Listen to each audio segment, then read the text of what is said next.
పరిశుద్ధ గ్రంథములో నుండి యోనా గ్రంథము 1వ అధ్యాయము 7వ వాక్యం చూడండి. యోనా గ్రంథము 1వ అధ్యాయము 7వ వాక్యం. అంతలో వాడవారు ఎవరిని బట్టి ఎంత కీడు మనకు సంభవించిందని తెలుసుకునుటకై మనము చీట్లు వేయుదము రండి అని ఒకరితో ఒకరు చెప్పుకుని చీట్లు వేయగా ఆ చీటి యోనా మీదగా వచ్చెను. చూడండి, నా వైపు చూడండి. 3వది, ఒకరితో ఒకరు వారు ఏం చేస్తూ ఉన్నారంట? వారు సముద్రం మీద వాడలో ప్రయాణం చేస్తూ ఉన్నారు. వినాలి, సముద్రములో వాడ మీద వారు ప్రయాణం చేస్తూ ఉన్నారు. వారి ఇంటి దగ్గర నుండి వేరే దేశం వెళ్ళడానికి, వేరే ప్రాంతానికి వెళ్ళడానికి. ఇప్పుడంటే మనకు రహదారులు వచ్చినాయి. మీ యొక్క పూర్వకాలంలో మీరు చూసినట్లయితే అప్పుడన్నీ కూడా కాలవ గుండగానే ప్రయాణాలు, కాలవ గుండగానే మార్గం అంతా కూడా ఉండేది. ఇప్పుడు అదంతా కనుమరుగైపోయింది అనుకోండి. అయితే ఆనాటి కాలంలో ప్రజలందరూ కూడా ప్రయాణం చేయాలంటే దేని మీద ప్రయాణం అంటే ఆ నీటి మీదే వారు ప్రయాణం కొనసాగించేవారు. ఏ గ్రామానికి వెళ్ళాలన్నా, ఏ దేశానికి వెళ్ళాలన్నా, ఏ పట్టణానికి వెళ్ళాలన్నప్పటికీ, ఏ చిన్న వ్యాపారమైనా ఆ నీటి మీదే వారి యొక్క జీవనాధారం అనేది కొనసాగించేవారు. అటువంటి సందర్భంలో వారు వాడ మీద ప్రయాణం చేస్తూ ఉండగా కొంత దూరము కొన్ని రోజులు గడిచిన తర్వాత ఆ వాడకి ఏం జరిగింది అంటే విపత్తు అనేది కలిగింది. గమనించండి, వాడకి శ్రమ అనేది వచ్చింది. వాడ కదిలిపోతుంది, మునిగిపోయే పరిస్థితి వచ్చింది, బద్దలైపోయే పరిస్థితి వచ్చింది. ఈ వాడలో ఉన్నవారు చాలా ఆందోళన చెందుతూ ఉన్నారు. ఇప్పుడు వారికి ఒక ఆలోచన వచ్చింది. ఏం ఆలోచనది? అసలు ఈ శ్రమ ఎందుకు వచ్చింది? ఈ తుఫాన్ ఎందుకు వచ్చింది? ఈ వాడ ఎందుకు ఊగిపోతూ ఉంది? ఈ వాడ ఎందుకు కదిలిపోతూ ఉంది అని ఒక ఆలోచన కలిగి ఒకరితో ఒకరు వారు ఏం చేస్తారు అంటే చీట్లు వేయడం ప్రారంభించారు.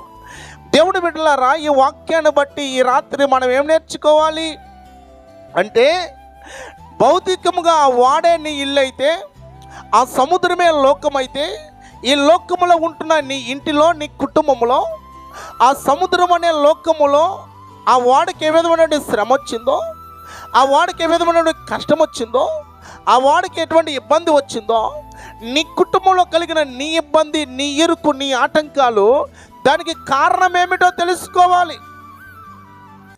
ఈరోజు క్రైస్తవ కుటుంబాలు దేవుడి మందిరానికి వస్తూ ఉన్నారు, కానీ కొన్నిసార్లు కుటుంబంలో శోధన అనేది కనబడుతూ ఉన్నది, వ్యతిరేకత అనేది కనబడుచు ఉన్నది.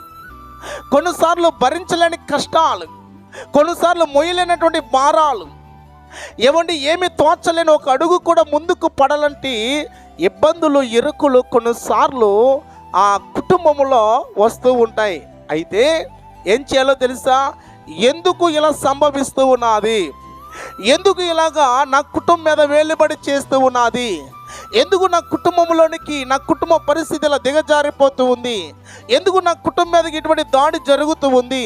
ఎందుకు నా కుటుంబం మీదకి ఇటువంటి శోధన, ఇబ్బంది వస్తూ ఉన్నది అని మనం ఏం చేయాలంటే తెలుసుకోవాలంట. ఏం చేయాలండి? వారు చీట్లు వేసి దీనికి కారణం ఏమిటో తెలుసుకోవాలి. క్రైస్తవ సమాజం గమనించాలి. నువ్వు ఎదుర్కొంటున్నటువంటి సమస్యలు, నీకు ఎదురవుతున్నటువంటి ఇబ్బందులు, నీ జీవితంలో పడుతున్నటువంటి శ్రమ, కష్టం, ఇబ్బందులు, అది దేని చేత నీ జీవితంలోకి సంభవించిందో నువ్వు తెలుసుకోవాలి. అది దేనివల్ల నీ ఇంట్లో ప్రవేశించిందో నీవు తెలుసుకుని ఉండాలి. అయితే వారు వెంటనే సీట్లు వేయగా వారికి తెలిసింది ఏమిటో తెలుసా? పలానా వ్యక్తి ద్వారా ఇది సంభవించింది, ఆ పలానా వ్యక్తి ద్వారానే ఈ కష్టం వచ్చింది, ఆ పలాని వ్యక్తి ద్వారానే సముద్రములో ఇదిగో ఈ ఓడకి ఆటంకము జరిగిందని వారు గుర్తించారు. ఈరోజు నువ్వు గుర్తిస్తూ ఉన్నావా? నా పాపము ద్వారానే, నా చెడు ద్వారానే, లేక నా అతిక్రమాన్ని బట్టి, నా నోటి మాటను బట్టి, లేక నా ప్రవర్తన విధానం సరిగా లేక నా కుటుంబం పతనంలోకి వెళ్ళిపోతుంది, నా కుటుంబం నాశనంలోకి వెళ్ళిపోతుంది, నా జీవితము, నా కుటుంబం కట్టబడడం లేదు. దానికి కారణం నేనా? నా క్రియల, నా నోటి మాట, నా ప్రవర్తన, లేక ఎవరు దీనికి? నా భార్య, లేక నా భర్త, నాకు పిల్లల, లేక నేనేనా?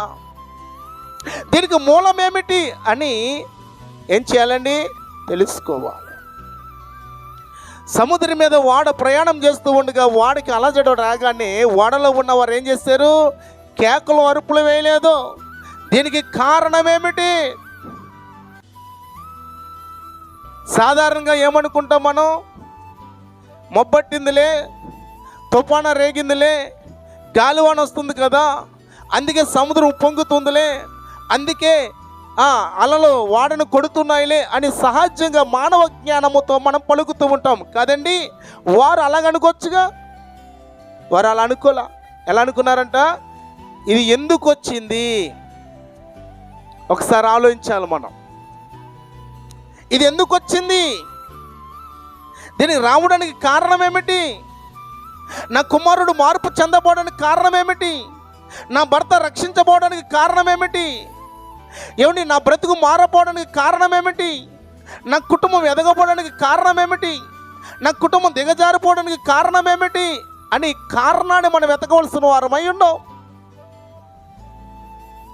ఇక్కడ గమనించాలి. మూడవది, ఒకరితో ఒకరు వారు అనుకుంటున్నారు, మన కుటుంబంలోనికి వచ్చిన శ్రమ, కష్టము అది ఎవరి వల్ల వచ్చింది? నా అవిధేయత ద్వారానా, నా పొరపాటు ద్వారానా, నా నడవడిక బాగోకపోవడం ద్వారానా, నా ఆలోచన విధానం బాగోకపోవడం ద్వారానా నా కుటుంబం ఎదగలేకపోతుంది, నా కుటుంబం అభివృద్ధి చెందలేకపోతుంది, నాలో సమాధానం కలిగి ఉండలేకపోతున్నాను, దీనికి కారణం ఎవరు అని మనం ఏం చేయాలి అంటే ప్రభు సన్నిధానంలో మోకరించి ప్రభు సన్నిధిలో కనిపెట్టవలసి వారమై ఉన్నాం. క్రైస్తవ సమాజమా, ఆలకించాలి. ఏమండి, వారు సముద్రం మీద ప్రయాణం చేస్తున్నారు, వారికి తెలుసు. కానీ వారు అలా ఊహించాల. ఎలా ఊహించారంట? మొత్తం మీద ఎవడో ఉన్నాడు ఇక్కడ. ఏమండి, ఈ వాడలో ఎవరో ఒకరు ఉన్నారు, ఆ వాడలో ఎవరో ఒకరు ఉన్నారు, దానిని బట్టే మనకి ఇది సంభవించింది. అదేదో మనం తెలుసుకుందాం. వారి మనసు ఎట్టెళ్ళిందో ఆలోచించండి మీరు. ఆ వాడికి ఏ రిపేర్ వచ్చింది అనుకోలా, ఆ ఇంజిన్కి ఏమైనా రిపేర్ వచ్చిందేమో, వాడెక్కడైనా బలహీనమైందేమో, వాడెక్కడైనా పగిలిందేమో, ఆ కోణంలో వారు ఆలోచించలేదు. కానీ ఇది రావడానికి కారణం ఖచ్చితంగా మనలో ఎవడో ఉన్నారు. దేవుడికి లోబడినది జీవితం ఏదో ఉంది నాలో, దేవుడికి అయిష్టమైనది ఏదో నాలో ఉంది, దేవుడికి హేయమైనది ఏదో నాలో ఉంది, దేవుడు వద్దంటున్నప్పుడు నేను చేస్తున్నానేమో. ఆ కోణంలో వారు ఆలోచించారు కనుక ఆ సమస్యకి పరిష్కారము దొరికిందండి. వారి చీటిలేగా యోనా పేరు వచ్చిందంట. అతడు వాడ అడుగు భాగానికి వెళ్ళిపోయి పడుకుని ఉన్నాడంట. వెంటనే లెగ్గొట్టి అతను తీసుకొచ్చా. నిజమే చెప్పాడు, ఇది నా వల్లనే, నా వల్లనే వచ్చింది. వారు కనుగొన్నారు. నువ్వు కనుగొనాలి ఇప్పుడు ఈ రాత్రి. ఒకరికి ఒకరు ఏం చేయాలి? భార్య భర్తలు పిల్లలుగా ఉంటున్నప్పుడు, ఒక కుటుంబంగా ఉంటున్నప్పుడు, ఒక సంఘముగా ఉంటున్నప్పుడు దీనికి కారణం ఏమిటి? అసలు దీనికి మూల కారణం ఏమిటో మనం పసిగట్టి తెలుసుకుంటే జీవితాలు బాగుంటాయి, లేదా కుటుంబం పాడైపోతుంది. వారు పసిగట్టారు కాబట్టి, తెలుసుకున్నారు కాబట్టి, ఆ సమస్య ఏదో, ఆ పరిష్కారం ఏదో, ఎవడి వల్ల శ్రమ వచ్చిందో అతన్ని ఎత్తి సముద్రంలో పడేశారు కాబట్టి వాడంతా క్షేపుగా ఉందండి. వాడంతా కూడా ఎలా ఉంది? వాడిలో ఉన్న ప్రజలందరూ సమాధానంగా ఉన్నారు. అంటే నువ్వు తెలుసుకుంటే, నీలో ఉన్న లోపాన్ని నువ్వు తీసివేయగలిగితే, నీలో ఉన్న అవిధేయతను నువ్వు తీసి బయట వేయగలిగితే, నీలో ఉన్న తొందరపాటును తీసి బయట వేయగలిగితే కుటుంబం కుదుట పడుతుంది. అలలన్నీ కూడా ఏమవుతాయి? అణుగుపోతాయి. చూసారా?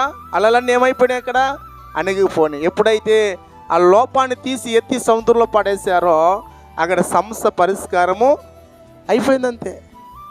ఈరోజు ఎందుకంటే మనం మన కుటుంబాల్లో ఆ లోపాన్ని వెతకలేకపోతున్నారు? ఇది ఆత్మ సంబంధముగా లేక శరీర సంబంధముగా ఏ కోణంలో ఎట్నుంచి వస్తుంది దీనికి రావడానికి కారణము? ఏదైనా ఒక కారణం లేకుండా ఏది రాదు, గుర్తించండి. మొదట కారణము లేకుండా ఏది కూడా రాదు అని మీరు గుర్తించాలి. కనుక కారణం ఏమిటో మనం వెతకాలి. కానీ ఒకరి మీద ఒకరు అబండాలు వేసుకునే వారుగాను, ఒకరి మీద ఒకరు నిందేసుకునే వారుగాను, ఒకరిని తిట్టుకునే వారుగానే కాదు. దానికి మూలాలు ఏమిటో మనం ఏం చేయాలంట? లేఖనాల దగ్గరికి వచ్చి ప్రార్థనలో కూర్చుంటే ఆ సమస్య ఏదో అసలు ఏం జరుగుతుందో అనేది దేవుడు మనకి బయలుపరుస్తాడు, తెలియజేస్తాడు. మన స్థితి ఏమిటో తెలియజేస్తాడు, మన నడకేమిటో తెలియజేస్తాడు, మనం ఎలా జీవిస్తున్నామో తెలియజేస్తాడు. ఆ జీవితం వాక్యానికి కనెక్ట్ అవుతుందని తెలియజేస్తాడు. ఎక్కడ మార్పులు చేర్పులు చేసుకోలేమో చేసుకునేలాగా దేవుడు మనకి తెలియజేస్తాడు. కనుక మూడవది, ఒకరికి ఒకరు ఏం చేస్తున్నారండి?